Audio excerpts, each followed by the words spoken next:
लखनऊ के एक पुराने शांत मोहल्ले में एक घर था जिसमें अब आवाजें कम और यादें ज्यादा रहती थी। दीवार पर टंगी एक तस्वीर जिस पर ताजा फूलों की माला चढ़ी थी। वो तस्वीर थी हरिराम जी की। उनके गुजरे हुए 6 महीने हो चुके थे, लेकिन उस घर में आज भी उनका होना महसूस होता था। राघव, उनका बेटा, हर रोज उस तस्वीर के सामने कुछ पल रुकता, लेकिन देखता नहीं था। जैसे देखेगा तो कुछ टूट जाएगा अंदर।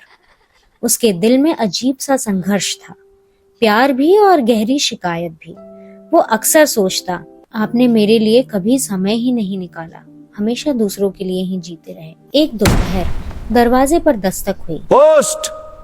एक बूढ़ा डाकिया खड़ा था, हाथ में एक पुराना सा लिफाफा। उसने लिफाफा आगे बढ़ाते हुए कहा, ये तुम्हारे पिताजी ने मुझे बहुत पहले दिया था।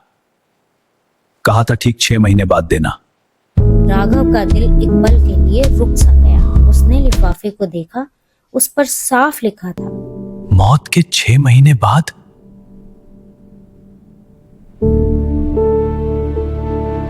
कमरे में आकर उसने धीरे से लिफाफा खोला। अंदर एक चिट्ठी थी, पुरानी लेकिन संभाल कर रखी हुई। उसने पढ़ना शुरू किया। प्रिय राघव, अगर तुम ये पढ़ रहे हो तो मैं अब इस दुनिया में नहीं हूं। राघव की आंखें भर आई।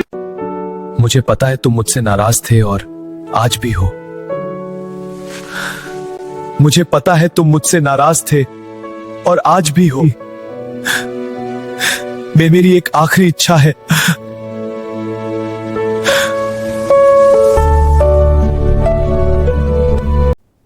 अगले 7 दिन तक हर दिन एक काम करना, बिना कोई सवाल पूछे। नीचे 7 काम लिखे थे। राघव ने चिढ़कर कहा, मरने के बाद भी मुझे कंट्रोल करना नहीं छोड़ा।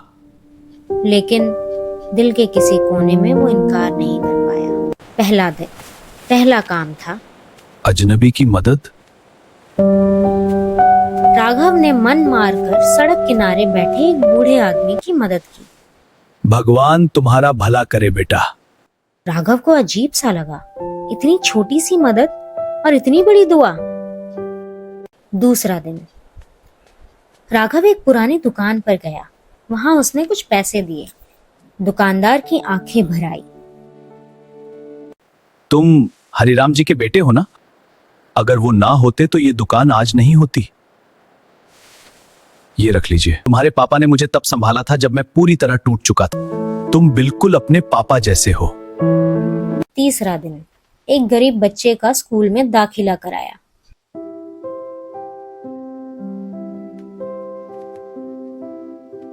बच्चे ने मासूमियत से पूछा, अब मैं भी पढ़ पाऊंगा ना?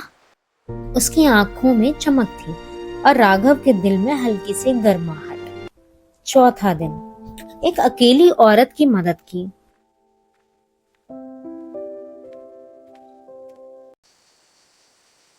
तुम्हारे पापा भगवान जैसे इंसान थे। राघव चुप हो गया। पांचवा दिन, एक बीमार आदमी के इलाज के पैसे दिए। अगर हरिराम जी ना होते तो मैं आज जिंदा नहीं होता। अब राघव के मन में सवाल ही सवाल थे।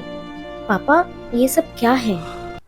छठा दिन, दिन 6 पर राघव एक अनाथालय पहुंचा। वहां के मैनेजर ने उसे देखते ही कहा, आप हरिराम जी के बेटे हैं ना? हरिराम जी कभी अपने बारे में नहीं बताते थे, लेकिन उन्होंने यहाँ कई बच्चों की जिंदगी बदल दी। धीरे धीरे एक एक करके सच्चाई सामने आने लगी। जिन लोगों की वो मदद कर रहा था, सबको कभी न कभी उसके पिता ने सहारा दिया था। कोई भूखा था, कोई बेघर था, कोई पढ़ाई नहीं कर पा रहा था और हर जगह एक ही नाम गूंज रहा था, हरिराम। राघव की आंखों में आंसू बहने लगे। 7वां दिन, आखिरी दिन, काम लिखा था, पुराना संदूक खोलना। राघव ने कमरे के कोने में रखा पुराना संदूक खोला। अंदर सैकड़ों चिट्ठियां थी। हर चिट्ठी में लिखा था, धन्यवाद हरिराम जी, आपने मेरी जिंदगी बदल दी। राघव कांपते हाथों से एक एक चिट्ठी पढ़ता गया। सबसे नीचे एक आखिरी चिट्ठी थी। उसने धीरे से खोला। तुम सोचते थे मैं तुम्हारे लिए नहीं था, लेकिन बेटा मैं हर उस बच्चे के लिए था। पर बेटा मैं किसी और के बेटे को बचाने में लगा था। मैं चाहता था तुम भी समझो कि असली खुशी दूसरों की मदद में होती है। राघव टूट गया। वो जोर जोर से रोने लगा। पापा, आपने मुझे बताया क्यों नहीं?